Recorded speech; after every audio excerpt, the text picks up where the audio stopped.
Selamat pagi pendengar setia Radio Cakrawala yang diberkati Tuhan. Salam jumpa pagi ini dalam kasih dan anugerah Allah bagi setiap kita yang percaya dan bersandar penuh kepadanya. Sahabat Cakrawala, sesaat lagi kita akan bersama-sama mendengarkan renungan Oasis Fajar yang akan disampaikan oleh Letnan Yotam. Selamat mendengarkan, Tuhan Yesus memberkati.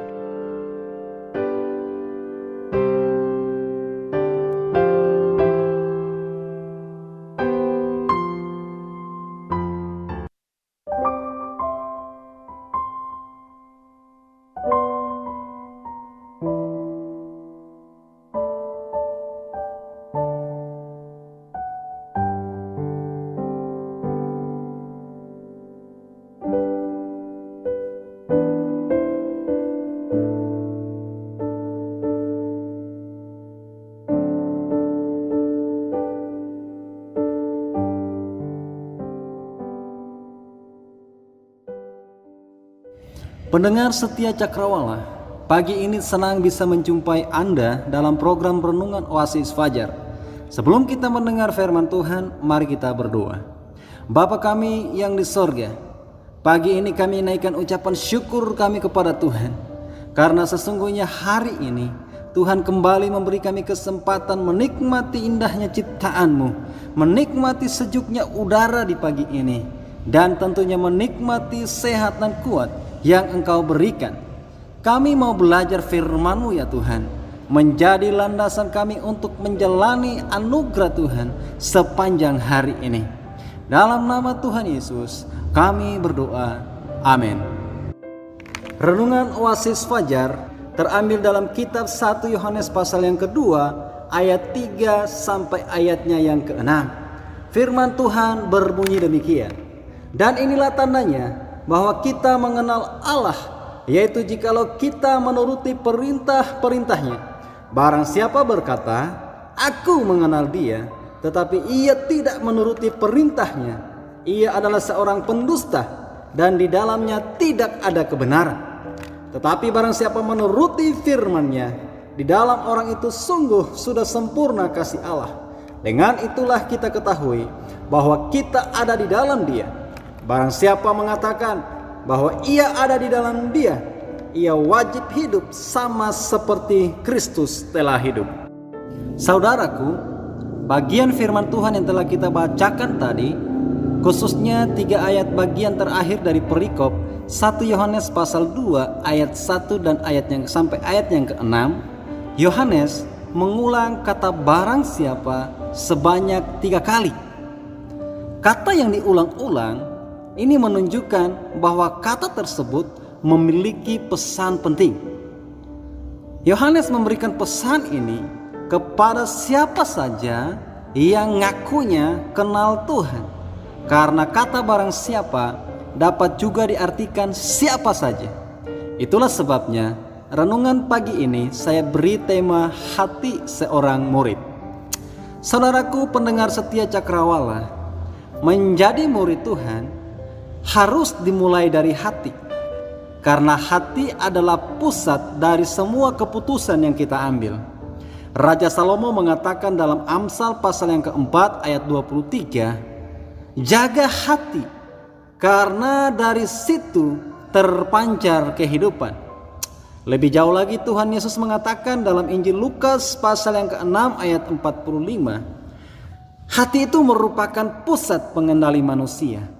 Di sana ada hal yang baik dan ada hal yang jahat. Karena kita berbicara tentang hati seorang murid, maka kita menggunakan hati nurani yang baik. Hati nurani dalam bahasa Yunaninya menggunakan kata suneidesis, yang artinya mengetahui dengan, mengetahui bersama, melihat bersama, atau setuju dengan. Dengan pengertian ini, maka sebagai murid kita harus tahu dan setuju dengan apa yang ditetapkan oleh Allah bagi hidup kita sebagai murid. Saya mau katakan bahwa orang yang memiliki hati nurani yang murni adalah mereka yang tahu dan setuju dengan segala sesuatu yang ditetapkan Allah dan melakukannya. Untuk membuktikan bahwa kita ini benar-benar muridnya Tuhan, maka kita harus melakukan minimal 3 hal. Pertama, mengenal Tuhan secara pribadi. Ayatnya yang keempat berbunyi demikian. Barang siapa berkata aku mengenal dia, tetapi ia tidak menuruti perintahnya, ia adalah seorang pendusta dan di dalamnya tidak ada kebenaran. Saudaraku, kalau kita teliti atau kita lebih teliti memahami pernyataan Yohanes, barang siapa berkata aku mengenal dia, maka kita akan benar-benar berhati-hati mengucapkan kalimat ini. Karena pernyataan ini kalau kita simpulkan adalah pernyataan kritikan atau sindiran. Sebab waktu surat ini ditulis, banyak pengikut Yesus yang sudah melepaskan diri dari gereja-gereja dan tidak lagi mengakui Yesus adalah Mesias dan anak Allah. Hal ini terjadi karena adanya penyesat yang mengacaukan iman mereka. Yohanes mengatakan bahwa penyesat itu adalah roh antikristus. 1 Yohanes pasal 4 ayat yang pertama dikatakan demikian. Saudara-saudaraku yang kekasih, janganlah percaya akan setiap roh, tetapi ujilah roh-roh itu, apakah mereka berasal dari Allah, sebab banyak nabi-nabi palsu yang telah muncul dan pergi ke seluruh dunia. Mungkin kita bertanya, bagaimana mengidentifikasi roh penyesat itu supaya saya bisa berhati-hati? Mudah saja saudaraku. Setiap roh yang tidak mengaku bahwa Yesus Kristus datang sebagai manusia dan hadir sebagai juru selamat manusia adalah roh antikristus. Dampak negatif dari pengaruh penyesat ini saudara, ada begitu banyak orang Kristen kemudian menyangkal iman mereka. Sampai hari ini ada begitu banyak anak muda Kristen yang dulunya aktif dalam pelayanan, rajin ikut persekutuan pemuda remaja, ibadah GPS, terlibat dalam kegiatan-kegiatan gereja, tinggalkan iman mereka. Kenapa ini terjadi? Karena pengenalan mereka akan Tuhan terlalu dangkal. Iman mereka sama Tuhan hanya sekedar ikut-ikutan. Iman keturunan karena papa mama adalah Kristen, makanya secara otomatis dia pun jadi Kristen. Bukan iman yang lahir dari pengenalan yang benar, yang melahirkan pertobatan. Saudara, persoalan yang muncul kemudian adalah orang yang mengaku kenal belum tentu dikenali. Sekali lagi, orang yang ngaku kenal belum tentu dikenal. Hal ini dipertegas oleh Tuhan Yesus dengan mengatakan, aku tidak pernah mengenal kamu. Inyalah daripadaku, kamu sekalian pembuat kejahatan. Padahal mereka telah menyerukan nama Tuhan, bahkan melakukan mujizat demi nama Tuhan. Tapi kenapa Tuhan tidak kenal mereka? Ternyata pengakuan mereka hanya sampai di mulut, tidak sampai kepada tindakan. Kalau saya boleh menyindir, kamu Kristen, buktinya apa? Kamu kenal Tuhan, tapi kok kamu mencuri? Tapi kok kamu selingkuh? Kok kamu sukanya mabuk-mabukan? Kok kamu tidak pernah muncul di gereja?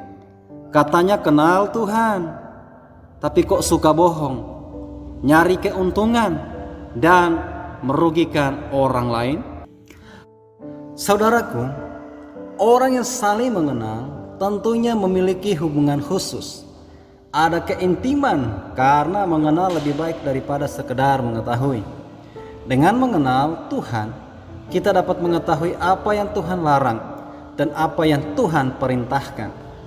Ingat pesan ini saudara, bagi saudara yang saat ini masih setia dengan iman dalam Kristus Yesus, mari terus kejar pengenalan akan Tuhan. Terus cari Tuhan, cari kehendaknya dan lakukan. Karena hanya dengan demikian kita bisa disebut sebagai muridnya Tuhan. Bagian kedua, menuruti perintah Tuhan. Di ayat yang kelima, tetapi barang siapa menuruti firman-Nya, di dalam orang itu sungguh sudah sempurna kasih Allah. Dengan itulah kita ketahui bahwa kita ada di dalam Dia. Bagian kedua ini saudara adalah indikasi seseorang yang benar-benar kenal Tuhan. Tetapi ada penekanan penting di sana. Dikatakan bahwa orang yang menuruti perintah Tuhan adalah orang yang memiliki kesempurnaan kasih Allah. Pertanyaan kemudian muncul, bagaimana saya bisa menuruti perintah Tuhan? Saya kan tidak tahu apa perintah Tuhan.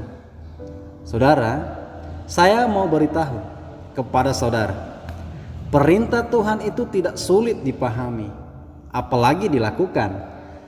Karena hanya ada satu perintah yang Dia berikan. Dalam Injil Yohanes pasal 15 ayat 12, firman Tuhan berbunyi demikian, inilah perintahku, yaitu supaya kamu saling mengasihi, seperti aku telah mengasihi kamu. Perintah sederhana saudara, mengasihi. Tetapi fakta yang terjadi saat ini, ternyata kebanyakan orang kasihnya mulai hambar. Kebanyakan orang tidak mampu mengasihi sesamanya. Saudara, kesulitan kita mengasihi kemungkinan dipicu oleh 4 alasan berikut. Sibuk dengan diri sendiri sehingga kita lupa keberadaan orang lain. Yang kedua, berada dalam kemarahan dan kebencian. Bahayanya saudara, orang lain selalu salah dan kita yang paling benar. Tidak mampu menempatkan diri pada posisi orang lain. Tidak memiliki rasa simpati dan empati. Yang terakhir, tidak tahu tujuan hidup ketika berada di dalam dunia. Orang yang tidak tahu mengapa dia hadir di dalam dunia saudara, tidak akan memberi manfaat pada diri sendiri dan juga orang lain. Apakah saudara memiliki alasan-alasan di atas? Minimal 1 poin saja. Jika ada, berarti Anda termasuk orang yang gagal menuruti perintah Tuhan. Saudaraku, jika kita gagal mengasihi sesama kita, sebenarnya kita juga telah gagal mengasihi Tuhan. Yohanes menuliskannya demikian, jikalau seorang berkata aku mengasihi Allah dan ia membenci saudaranya, maka ia adalah pendusta. Karena barang siapa tidak mengasihi saudaranya yang dilihatnya, tidak mungkin mengasihi Allah yang tidak dilihatnya. Dan perintah ini kita terima dari Dia, barang siapa mengasihi Allah, ia harus juga mengasihi saudaranya. 1 Yohanes pasal 4 ayat 20 sampai ayat yang ke-21. Semakin jelas bagi kita, ternyata mengasihi sesama adalah indikasi seseorang yang mengasihi Allah. Ini berkaitan erat dengan perintah Tuhan yang dirangkum oleh Tuhan Yesus. Kasihilah Tuhan Allahmu dengan segenap hatimu dan dengan segenap jiwamu dan dengan segenap akal budimu. Itulah hukum yang pertama dan yang terutama. Dan hukum yang kedua yang sama dengan itu ialah kasihilah sesamamu manusia seperti dirimu sendiri. Matius pasal 22 ayat 37 sampai ayat yang ke-39. Saudaraku, jikalau kita mengasihi Tuhan, kita sedang melakukan hukum yang pertama sampai hukum yang keempat dalam 10 perintah Tuhan. Jika hari-hari ini kamu malas beribadah, kamu memberhalakan pekerjaan dan tidak mengindahkan Tuhan, melalaikan hari Tuhan, berarti kamu gagal mengasihi Tuhan. Kedua, kalau kita mengasihi sesama, kita sedang melakukan hukum ke-5 sampai hukum ke-10. Jika hari ini kamu masih suka membuat orang lain terluka, maka kamu juga telah gagal mengasihi sesamamu. Dengan demikian, kamu gagal menjadi muridnya Tuhan. Poin yang terakhir, saudaraku, bagian yang ketiga, kita wajib hidup seperti Kristus hidup. Di ayat yang ke-6 demikian firman Tuhan, barang siapa mengatakan bahwa ia ada di dalam Dia, ia wajib hidup sama seperti Kristus telah hidup. Saudaraku, orang yang kenal Tuhan pasti melakukan firman-Nya, dan orang yang melakukan firman-Nya pasti hidupnya serupa dengan Kristus. Jadi poin yang ketiga adalah hidup kita harus wajib hidup sebagaimana Yesus hidup.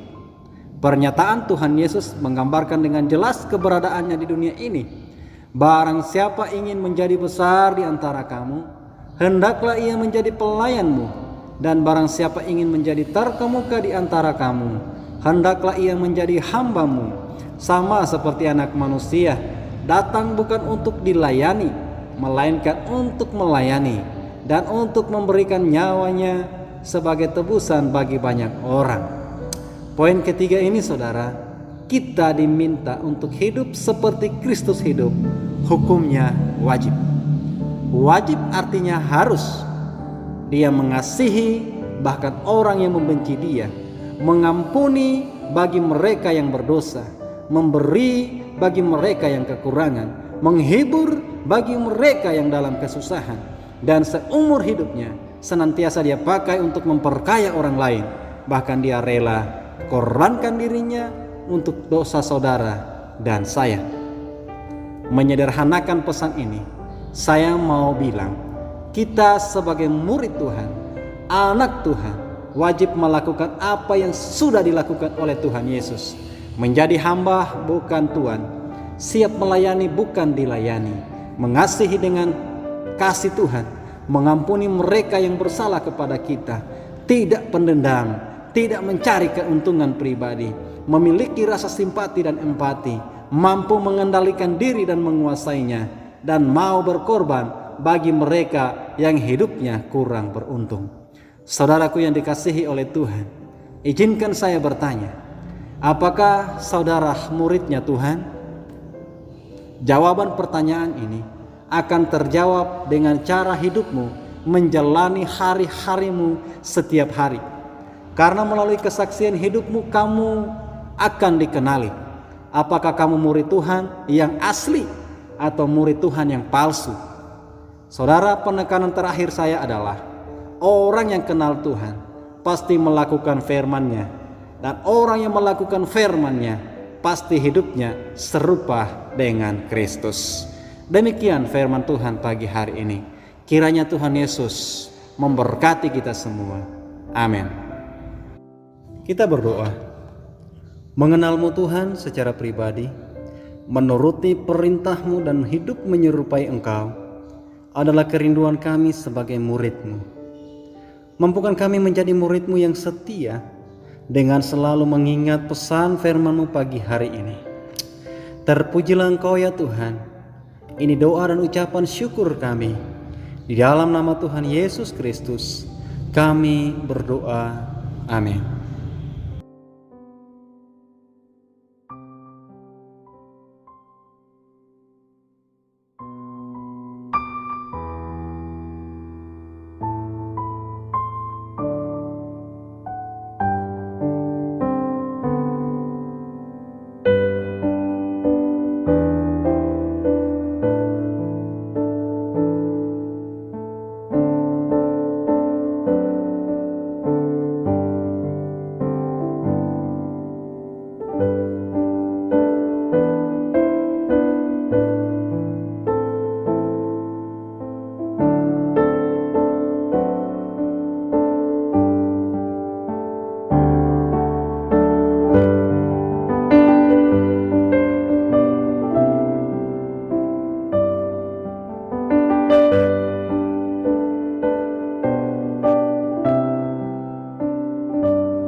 Pastikan Anda tetap bersama dengan kami di gelombang 89,2 FM, The New Cakrawala Radio.